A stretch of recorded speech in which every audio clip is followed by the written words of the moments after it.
explosives, and even biological and chemical weapons without risking the lives of the attackers. The technology for unmanned aerial vehicles, UAV, which could carry cameras and radio transmitters, has now been applied to the full-size military aircrafts. The pilots would be on the ground facing their numerous consoles, monitoring and controlling the aircrafts by radio, programming their flight, and releasing their murderous cargo bombs or firing their rockets. The pilots are not exposed to any danger by the bombs and the rockets they fire from hundreds and thousands of miles away. Without the risk of being killed, the urge to war and kill is enhanced.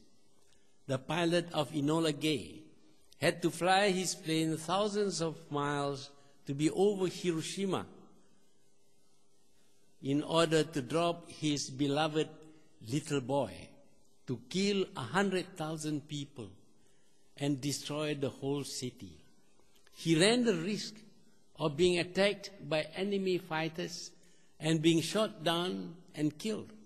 The modern pilot can now fly the most sophisticated radio-controlled bombers from his base in his country to drop the atomic bomb precisely over the target city. 100,000 people, or even 1 million people, would be killed, and the whole city totally destroyed, just as was done by the pilot of Enola Gay. And all this can be done within games of cards or watching a football match over a glass of beer. The pilot risks nothing at all, yet the men, women, children, the aged, the sick, and the disabled would all be killed, and many thousands more wounded, losing their arms and legs, having their abdomen ripped open and their guts spilling on the ground. Hospitals, schools, markets, shopping complexes, and buildings of all kinds would be pulverized. Fires would start, and a firestorm would suck up all the oxygen, suffocating the survivors. Even if no nuclear material is used, the power of modern explosives and the size of the mega bombs, each weighing more than 15 tons, would do enough damage to devastate whole cities. There would be nowhere to hide. The new bombs and rockets have the ability to pierce through the earth and concrete to great depths before exploding, so that those in bomb shelters would no longer be safe, be protected from the new weapons. Noxious gases and radiation would kill rescuers and the gases would be blown for hundreds of miles, killing and spreading disease of all kinds. The great military powers have all these destructive weapons and delivery systems. They know that they don't need huge armies to launch their attacks. All they need is a few men manning the consoles, and they can literally wipe out hundreds of thousands of people or millions of people, devastate whole countries and render them no longer habitable.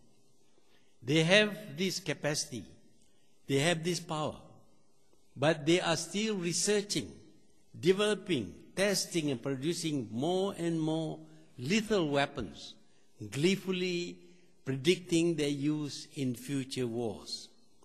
They cannot conceive of a world at peace. They believe that only they can be trusted with these weapons. The world need not fear them.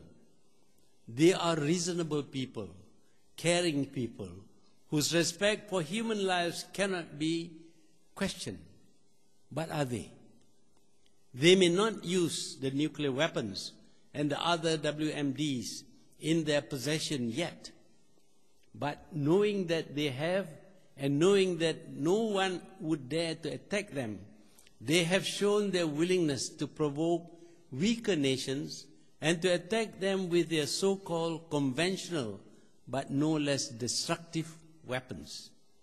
They claim that their use of the power to kill people indiscriminately as making the world safe for democracy. They seem to think that only they as Democrats have a right to live, to be safe and secure. It is right and proper to make those who are not democratic unsafe and insecure. It is proper to kill other people in order to promote democracy.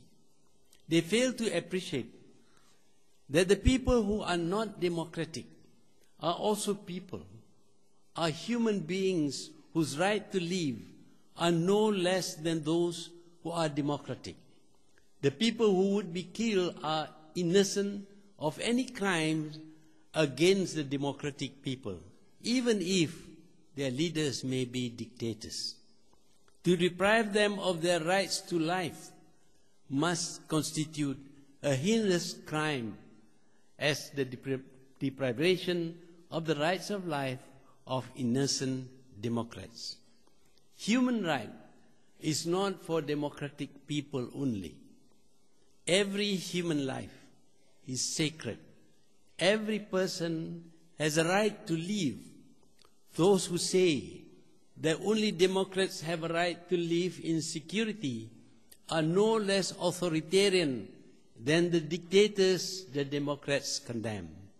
In fact, in many cases, authoritarian leaders or rulers have given their people a better life than some Democrats whose countries have been made unstable and insecure because of the weaknesses and uncertainties of the democratic system.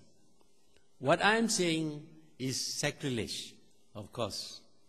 But if we look at recent events, we would not fail to notice that it is the democratic countries which have been quick to use violence, who have violated international laws and shown disregard for the very human rights they so strongly advocated.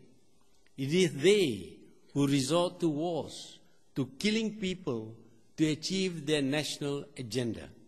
Truly, they are hypocrites. Irrespective of whether the warmongers are Democrats or not, we must regard war as a crime. No matter how just may the cause be, wars of aggression must still be regarded as crimes, crimes on a grand scale, for that is what war means. I am aware that in struggling to make war a crime, we are calling for a radical change in the human mindset and value system. War had been with us since prehistoric time. Whenever human communities came into conflict with each other, they would resort to what we call war to resolve their conflicts. That is, they would kill each other so that one or the other of them would be defeated or cease to exist. The primitive people of the past knew no other way but to kill and exterminate their opponents. But today, we claim to be no longer primitive. We claim to be civilized. We look upon killings as a heinous crime. We want every country to uphold human rights and the rule of law. Besides, today the population of the world is 10 or more times bigger than the primitive populations of just a few centuries ago. Modern wars kill vast numbers of people. In the 2 world wars, 70 million people were killed. The number of seriously wounded and maimed for life is countless. And the devastation wrought is beyond imagination as whole cities are wiped out. In the wars of the past, battles were fought on battlefields. The people killed were largely soldiers who had been trained to kill and were equipped to defend themselves. Today, everyone, combatants and non-combatants, male or female, the old, the young, the children and the newborn, the sick and the incapacitated, all of them would be killed and wounded. They have no means to defend themselves. They may not seek shelter underground because diabolical new bombs have been designed to penetrate deep into the earth, to pierce concrete and to explode and destroy the shelter.